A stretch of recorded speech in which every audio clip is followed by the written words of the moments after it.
I loved every second of it. I definitely didn't almost choke on my own heart.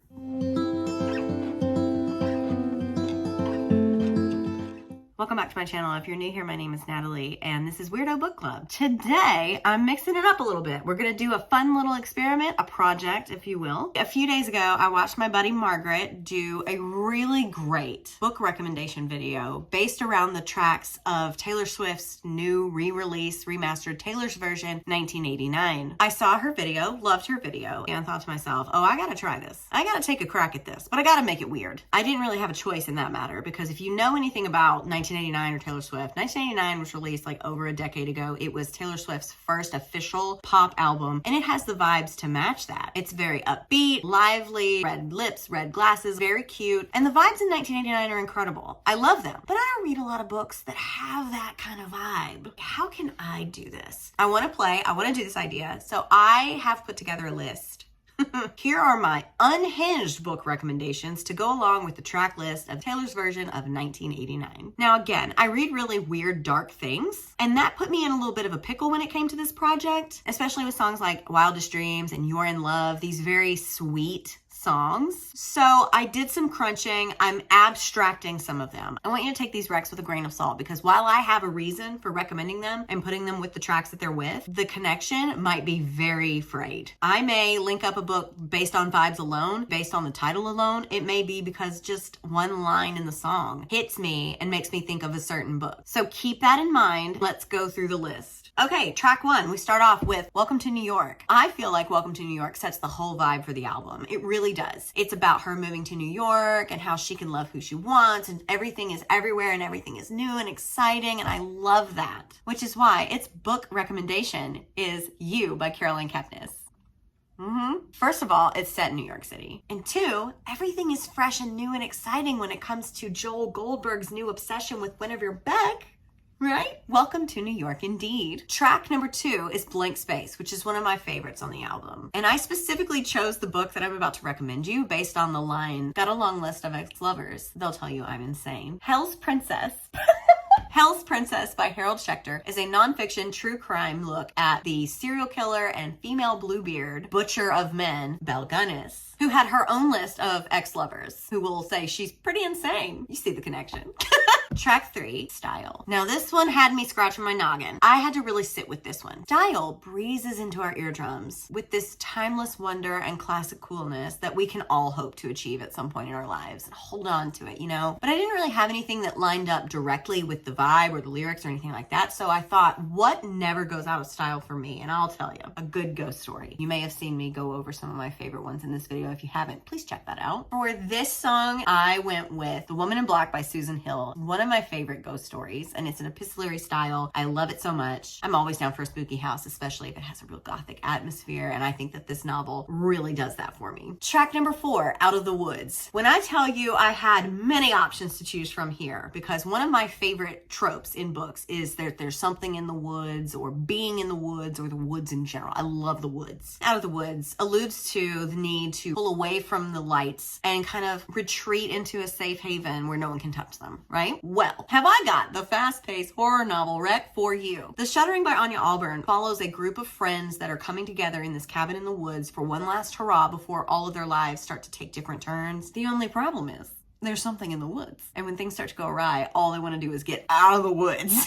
I'm really proud of this one. This one in Blank Space, I'm real proud of. Track 5, All You Had to Do Was Stay. This track is one of my least favorites on the album, but I get the sentiment. Thinking about things, reminiscing, wondering if things would have worked out differently if they just stayed and fought it out with you. I get it. With that in mind, allow me to introduce you to the sapphic splatterpunk body horror novel, Things Have Gotten Worse Since We Last Spoke by LaRocca. I'm not going to get too far into it. This book is nasty, but it lines up with the song, and you'll get it if you choose to read it. So Track 6, Shake It Off. Hello from the void. While I was doing my last minute edits and checks to make sure I didn't miss anything, I did notice that this is one of the books that I will refrain from talking about until St. Martin's Press issues a statement or responds to the Islamophobic comments made by one of their employees. One day I hope to be able to tell you about this book, but for now I can tell you that the connection between this book that I chose and the song Shake It Off comes from the idea that women raise concerns and genuine issues that they have, and they're often brushed off by things like shake it off, off, let it go, stuff like that. So that's where the connection and the book rec came from. Sorry, I can't tell you more about it right now. Hopefully one day I can. Looking at you, St. Martin's Press. All right, back to the video. Track 7, I Wish You Would. I had 0 books that made sense with this song. So I settled for the nonfiction book chronicling a very dear decade to me, the 90s by Klosterman. I chose this because I'm an elder millennial who looks back on this decade in particular with like love.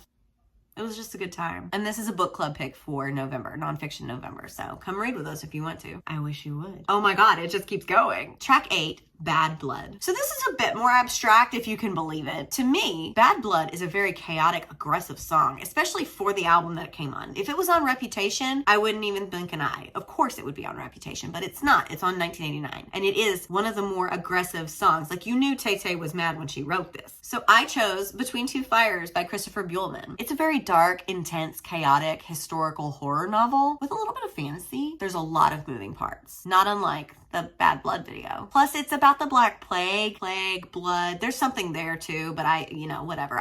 It's enough. And it's a great book. Track 9, Wildest Dreams. So I don't think the novel chosen for Wildest Dreams necessarily correlates, but it does to me. This is one of the vibe picks. The vibe specifically in the Wildest Dreams music video and that airy, reminiscent, nostalgic kind of vantage point. I'm mainly focusing on the lines, "You'll see me in hindsight," and "I hope these memories follow you around." Bitter Orange by Claire Fuller is a moody, gothic, slow burn fiction novel. It's kind of a thriller. I would say more of a chiller. And the story is being told to us through memories of the sort. So it's there. It's blurry, but the connection is there. Track 10, How You Get the Girl. Okay, so this is another one of my least favorite ones. It's fine, but it's not one of my favorite Taylor songs. But I think it works perfectly, at least in my unhinged way, with Big Swiss by Jen Beagin. Beagin. I don't know how to say it. I'm sorry. In this sapphic, strange little book, there is a woman who is working as a transcriptionist for a psychologist or a therapist. I don't remember which one. But through her work, she starts to hear these sessions with this woman that she names in her head Big Swiss. And she starts to be kind of infatuated with her. Then they happen to accidentally meet and a relationship kind of forms out of their chance encounter and the fact that she already knows a lot about Big Swiss because she's technically listening in on some of her most vulnerable moments. Now that's how you get the girl. Track 11, This Love. Now this is unhinged, especially if you've heard me talk about this book before or if you've read this book before. And I feel like this rec is both on the nose and way off at the same time. But I chose Ghost Eaters by McLeod Chapman for This Love. This is a very gory horror novel and ghost story, one of my favorites, and it involves a very strange girl trying to contact and bring back her late ex-lover and friend. This love came back to me. You get it. Oh. It's really more like, oh no. Track 12, I Know Places. So this rec isn't really unhinged. It's kind of a little bit predictable, but I think it still really makes sense, and it's one of my favorite books that I've ever read. So I don't feel bad saying that my rec for this is The Hunger Games by Suzanne Collins. Mainly I'm thinking about one of the first scenes where we see Katniss and Gale sitting in the forest, eating bread, talking about running away. Don't mistake this for me being a Gale stan. I am not. I'm a PETA girl. Did y'all see the FNAF movie? No, I can't do this right now. I'm not a Gale stan. I'm not, I promise. I just think that the vibe of that scene matched the song. I'm giving you this one. I'm giving you a slow pitch to break it up between Ghost Eaters and true crime.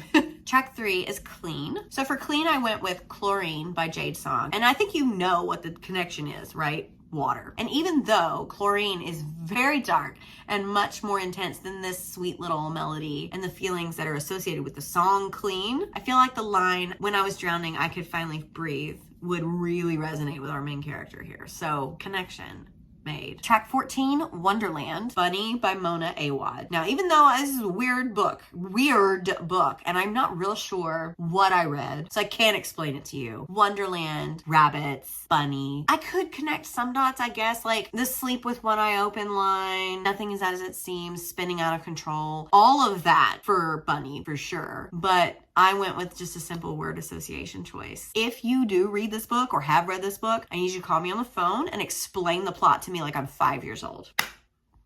Track 15, You Are in Love. This is a more hinged rec. Hot Dutch Daydream by Kristy Boyce. It's just a cute little coming of age, new adult romance. This girl goes abroad to participate in like a work study, au pair kind of thing. But she ends up meeting this boy. It's cute. I don't know. I actually liked it. I'm in love. Back to the unhinged-ish. Track 16, New Romantics. Aside from the obvious castle parallel, I feel like We Have Always Lived in the Castle by Shirley Jackson just really nails this. This family is living with their secrets in an isolated castle on the outskirts of a town who despises them. The best people in life are free. Track 17, Slut! So this is a newer track, so I had to listen to it and sit with it for a bit. And I almost chose this book for Out of the Woods. It would have worked great for Out of the Woods, but I think the vibe of Slut works with it too. So I chose Slewfoot by Brom. Abatha, our main character, she's struggling as an outcast in her puritanical Connecticut society in 1666. She knows what the villagers are saying about her, but there's something in the woods calling to her, and everything will be worth it for once. It's great.